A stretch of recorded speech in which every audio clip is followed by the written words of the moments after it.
This is sub and chat. 안녕하세요, 섭입니다. 제가 회사를 다녔었더라고 지난 영상에서 말씀을 드렸었죠. 나름 대기업이라고 불리우는 곳에서 전기 엔지니어로 일을 했었는데 지금은 가족을 손을 대고 있습니다. 전에 일했던 일 그리고 지금 하는 일과는 상관관계가 전혀 없습니다. 커리어가 연결이 되지 않는데 이런 점들 때문에 조금 아쉽게 안타깝게 생각하시는 분들도 꽤나 많으실 것 같아요. 그리고 어찌 보면은 시간을 허비했다라는 그런 뉘앙스도 많이 들 것 같아요. 지금 하는 일과 연결고리가 전혀 없기 때문에. 그런데 막상 당사자인 저 같은 경우는 시간을 허비했다라고 전혀 생각하지 않고요. 오히려 그때 전혀 다른 직종 그리고 이제 조직 문화가 있는 곳에서 일을 해서 정말 많은 것들, 수많은 것들을 배우고 경험했다라고 생각을 하고 지금 일을 지탱하는 그 원천이기도 하면서도 앞으로 제가 다른 것을 했을 때도 정말 많은 도움을 줄 거라고 생각하는 경력 중에 하나입니다. 그것을 나열하자고 하면 한도 끝도 없어요. 제가 영상으로 찍어도 수십 편을 찍을 수 있을 정도인데 그 중에서 단 하나, 뭔가 값진 배웠던 뭔가에 대해서 단 하나를 꼽으라고 누군가가 물어본다라고 하면은 저는 이렇게 답할 수 있을 것 같습니다. 단어 하나가 가지고 있는 의미에 대해서 정말 뼈저리게 느꼈습니다. 이 단어 하나.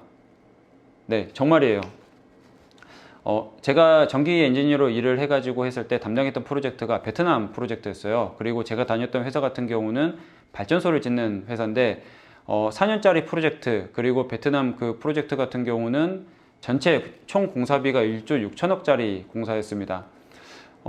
그런데 보통 이제 그때 당시에도 베트남 국영기업이 야 이런 스펙으로 이렇게 지어줘 라고 해가지고 이렇게 쫙 뿌리면은 제가 다녔던 회사 같은 곳에서 야 내가 할래 해서 하다가 이제 계약을 한 거잖아요.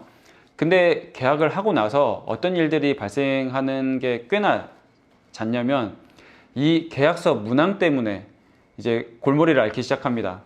계약서 문항 골머리 앓는 게 있나? 좀 고민할 게 있나라고 생각하시는데 그 계약을 한 시점, 양쪽에서 야 이렇게 하자라고 서명을 한 시점부터는 이 계약서가 공사의 근간이 됩니다. 근데 이건 약속인 거잖아요. 계약서는 간단히 얘기하면 이렇게 하자라고. 근데 이 계약서가 단순히 한두 장이 아닌 거예요.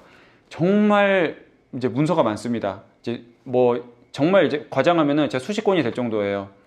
물론 이제 과장 안 해도 10건이 넘어가는 경우도 허다하고요. 그 외에 다른 문서까지 정말 많은데 어찌되었든 1조 6천억짜리 이제 수주를 받아서 하는 공사의 근간이 되는 이 계약서 안에 있는 단어들 때문에 고민을 하게 되는 거예요.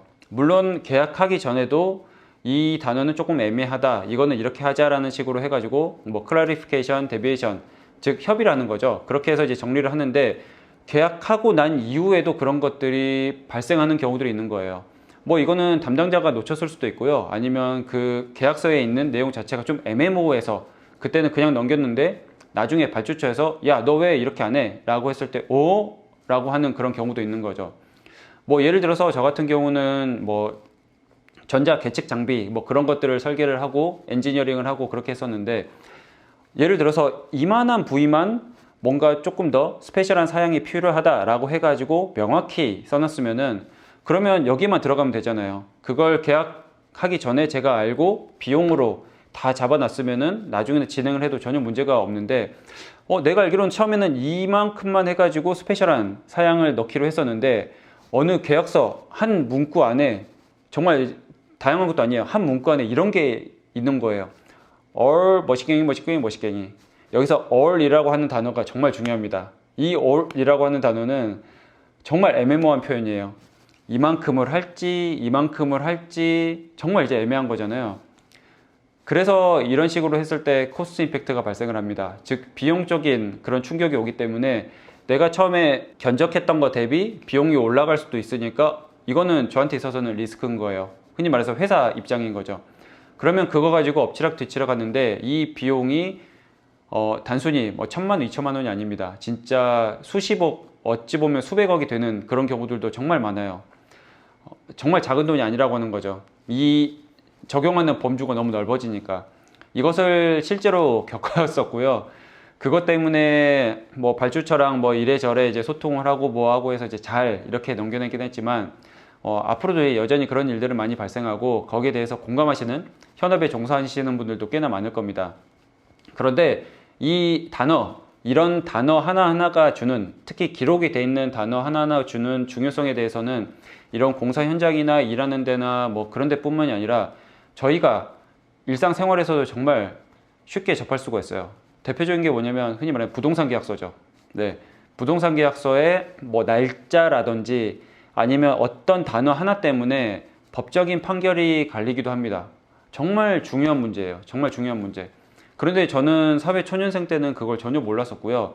아마 제가 회사를 다니면서 담당자로 그런 것들을 직접 해보지 않았다라고 하면은 이 단어, 특히 문서에 기록되어 있는 이 단어가 어떤 의미를 주는지에 대해서 저는 정말 생각하지 못했을 거예요.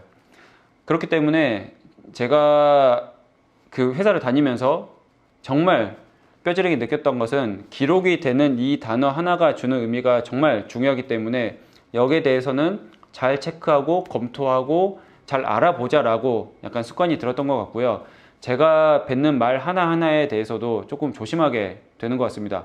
물론 그렇다라고 해서 제가 할 얘기를 안 하는 건 아니에요. 하지만 제가 뱉는 말, 기록되는 이거 하나, 이게 나중에 분쟁의 요소가 될 수도 있고 아니면 어떤 경우 같은 경우는 뭔가 나한테 득이 될지 실이 될지 이제 고민을 하고 막 그런 것들이 생길 수 있기 때문에 조금 신경을 쓰자라는 그런 생각이 많이 되는 것 같습니다. 뭐 어찌됐든 제가 말씀드리고 싶은 것은 제가 다녔던 그 회사 생활이 뭐 마냥 손해는 아니었다. 정말 많이 배웠다. 그리고 이 단어 하나가 주는 그 의미에 대해서 조금 공유를 해드리고 싶었어요. 네, 제 영상을 보시는 분들도 한 번쯤은 생각해 보시고 뭐 공감해 보실 분을 공감해 보셔도 좋을 것 같고요. 뭐 쓸데없는 얘기였지만 그냥 재밌게 들어주셨으면 감사하겠습니다. 다음에는 다른 영상으로 찾아오겠습니다. 감사합니다.